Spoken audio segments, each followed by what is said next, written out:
흔히 혈당이라 부르는 우리 몸 피 속에 들어있는 포도당은 모든 세포들의 에너지 공급원으로 혈당 공급이 멈추면 우리는 삶에 필요한 에너지를 생산할 수 없어 살아갈 수 없습니다만, 반대로 너무 많이 공급되는 고혈당 상태가 오랫동안 지속되면 눈이나 신경, 콩팥, 혈관을 심각하게 손상시키므로 우리는 건강하게 살 수 없습니다.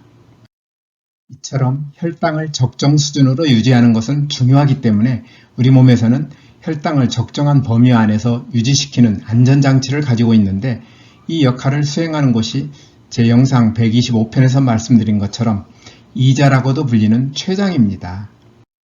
만약 이자가 맡은 바 역할을 훌륭하게 수행한다면 혈당은 적정한 범위 안에서 유지될 것이기 때문에 혈당이 지나치게 높이 올라가거나 지나치게 낮게 내려가지 않겠지만, 제 역할을 제대로 수행하지 못한다면 당연히 혈당이 지나치게 높아지거나 낮아지는 문제가 생길 것입니다.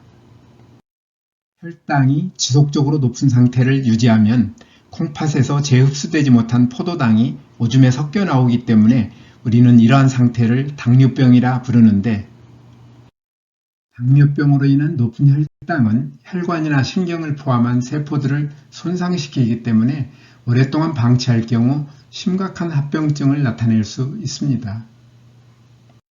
가장 흔한 당뇨병의 합병증으로는 첫째로 당뇨성 망막병증이 있습니다.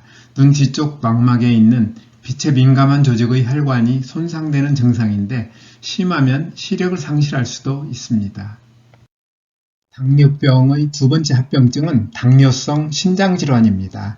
콩팥에서 노폐물과 수분을 걸러내는 사구체라 부르는 모세혈관 덩어리가 손상되는 증상인데, 사구체들이 너무 많이 손상되어 콩팥이 제 기능을 하지 못하는 심부전으로 이어지면 콩팥을 대신하여 노폐물을 걸러내는 혈액투석을 하거나 콩팥을 이식받아야 할 수도 있습니다. 당뇨병의 세 번째 합병증은 심장마비와 뇌졸중입니다. 높은 혈당이 오랫동안 지속되면 심장과 뇌에 있는 혈관들이 많이 손상되어 막히거나 터지는 증상으로 생명을 잃을 수도 있습니다.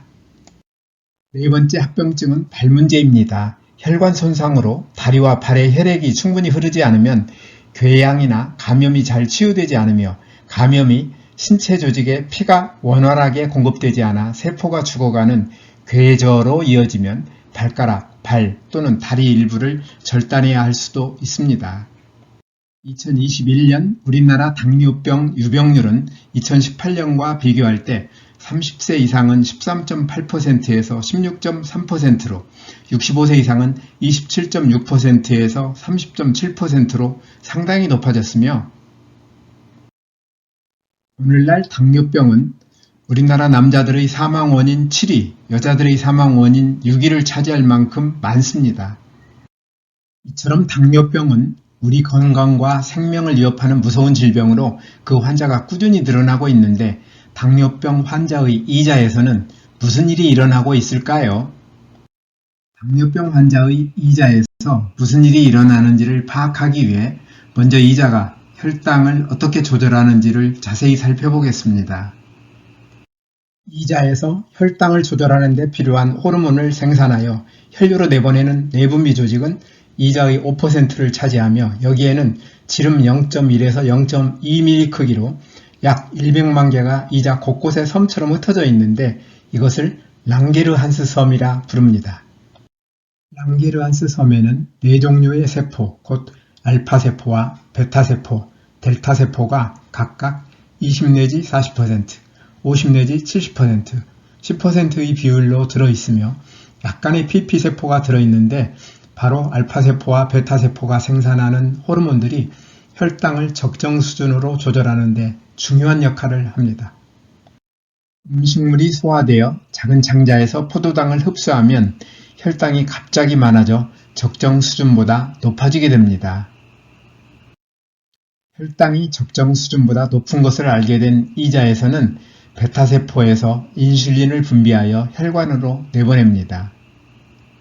인슐린은 혈관을 따라 이동하다가 세포들의 인슐린 수용체를 자극하여 세포들이 혈당에 들어있는 포도당을 사용하도록 촉진하고, 다른 한편으로 간에서 포도당을 글리코겐으로 바꾸어 저장하도록 함으로써 혈당을 적정 수준으로 낮춥니다. 세포들의 구조를 보면 혈당이 세포 안으로 들어가는 문이 평소에는 닫혀 있는데 인슐린 호르몬이 세포의 인슐린 수용체를 자극하면 인슐린이 열쇠 역할을 하여 닫혀있던 혈당 들어가는 문이 열려 혈당이 세포 안으로 들어가게 됩니다.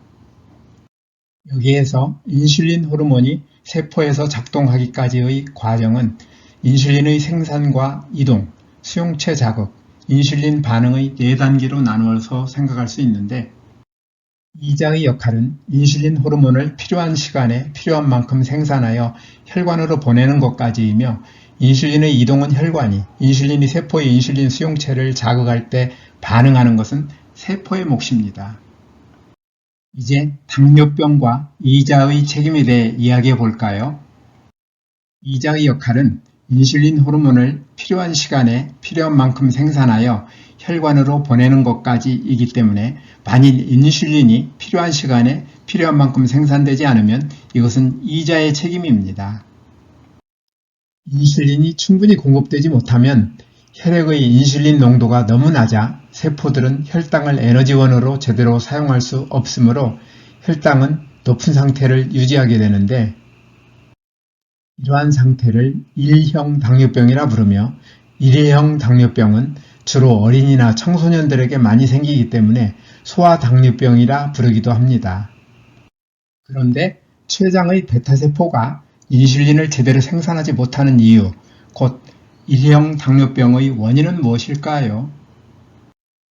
1형 당뇨병의 원인은 면역세포가 이자의 베타세포를 공격하여 죽이는 자가면역 질환으로 알려져 있는데 외부에서 침입하는 세균이나 바이러스와 암세포만을 공격하도록 설계되어 있는 면역세포가 정상세포인 이자의 베타세포를 공격하여 죽이는 자가면역 질환의 원인에 대해 현대의학은 속 시원하게 설명을 하지 못하고 있습니다. 이에 따라 자가면역 질환의 원인을 치유하여 인슐린이 정상적으로 생산될 수 없으므로 인슐린 주사를 통하여 인슐린을 공급할 수밖에 없습니다. 앞에서 인슐린이 정상적으로 생산되지 않을 때 생기는 당뇨병에 대해 살펴보았는데요. 인슐린이 정상적으로 생산되면 혈당 조절에 아무런 문제가 없을까요? 놀랍게도 세상에는 인슐린이 정상적으로 생산되지 않아서 생기는 1형 당뇨병보다는 인슐린이 정상적으로 생산되는 당뇨병 환자들이 90%를 차지할 정도로 훨씬 많은데 이런 사람들의 혈당이 높은 이유는 이자의 기능에 문제가 생긴 것이 아니라 세포들의 수용체에 문제가 생긴 것입니다. 이자에서 정상적으로 생산된 인슐린이 혈관을 따라 이동하여 세포들의 인슐린 수용체를 자극하는 것까지는 아무런 문제가 없는데 세포가 포도당이 세포 안으로 들어가는 문을 열어주지 않는 것이 문제입니다. 세포의 인슐린 수용체가 인슐린에 정상적으로 반응하지 않는 이러한 성질을 인슐린 저항성이라 부르며 이러한 당뇨병이 2형 당뇨병입니다. 이러한 2형 당뇨병을 낫는 방법은 인슐린 저항성의 원인을 찾아 해결하는 것인데 그 원인은 세포가 에너지를 정상적으로 생산하여 사용하는 것을 방해하는 각종 잘못된 생활 습관이기 때문에 2형 당뇨병을 낫기 위해서는 과식이나 고열량 음식 섭취, 과도한 음주, 운동 부족, 비만, 잘못된 식생활과 같은 각종 잘못된 생활 습관을 고쳐야 합니다.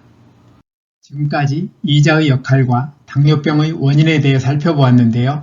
1형 당뇨병이나 2형 당뇨병 모두 이자에서 만들어지는 인슐린 호르몬이 제 기능을 하기 위해서는 혈당 조절을 하는 이자도 다른 조직이나 장기처럼 내 몸 안의 최고 명의가 일하기 좋은 환경을 만들어줄 때 본래의 기능을 훌륭하게 수행한다는 점에 주목할 필요가 있습니다.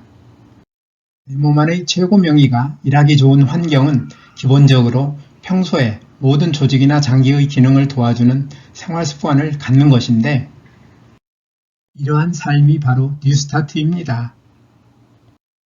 뉴스타트 생활은 이자의 혈당 조절 기능은 물론 모든 조직과 장기들의 기능을 원활하게 수행하는 데 큰 도움이 될 것입니다.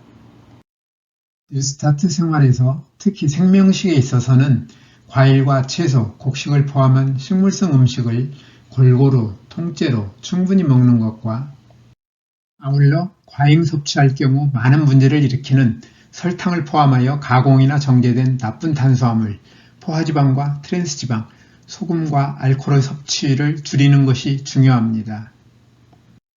또한 뉴스타트의 나머지 항목인 운동, 물, 햇빛, 절제, 공기, 휴식, 신뢰와 사랑을 잘 실천하되 규칙적으로 적절히 운동하는 습관을 가지며 물은 식사 시간과 분리하여 충분히 마시고 햇빛은 자외선이 강하지 않은 시간을 이용하여 하루 10분 정도 꾸준히 쬐도록 하며 공기는 산소의 농도가 높으며 오염되지 않은 맑은 공기로 깊이 들이마시도록 하고 특히 담배 연기나 미세먼지에 주의하여야 합니다. 아울러 충분한 휴식을 통하여 손상된 몸과 마음이 잘 회복될 수 있도록 적절한 휴식과 충분한 잠을 자도록 하고 스트레스를 적절히 해소하는 것도 중요합니다. 오늘도 끝까지 영상을 시청해 주셔서 대단히 감사합니다. 뉴스타트 생활을 통하여 늘 건강하시기를 기대하며 다음에 더 좋은 영상으로 찾아뵙겠습니다. 여러분의 소중한 의견을 남겨주세요. 구독과 좋아요 부탁드립니다.